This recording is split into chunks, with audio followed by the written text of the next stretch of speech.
அமைச்சர் உதயநிதியை துணை முதலமைச்சராக்க வேண்டும் என தஞ்சை முன்னாள் எம்பி பழனி மாணிக்கம் கூறியுள்ளார். சென்னை நந்தனத்தில் நடைபெற்ற திமுக பவள விழாவில் பேசிய அவர் காலம் தாழ்த்த வேண்டாம் என்றும் வலியுறுத்தினார். திராவிட முன்னேற்ற கழகத்தில் வெள்ளி விழா ஆண்டை தலைவர் கலைஞர் கொண்டாடினார். பொன்விழா ஆண்டை நம்முடைய தலைவர் கலைஞர் கொண்டாடினார். பவள விழா ஆண்டை நீங்கள் கொண்டாடி இருக்கிறீர்கள். வைர விழா ஆண்டை கொண்டாடுவதற்கு எங்களில் எதிர்கால கட்சியை வழிநடத்துவதற்கு நீங்கள் ஒருவரை அடையாளம் காட்ட வேண்டும். உங்களுக்கும் மேடையில் அமர்ந்திருக்கிற கழக தலைவர்களுக்கும் ஏன் இன்னும் தயக்கம்?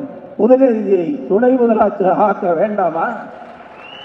பேராசிரியரை விட பெரிய மனிதர்கள் நாங்கள் யாரும் இங்கே இல்லை.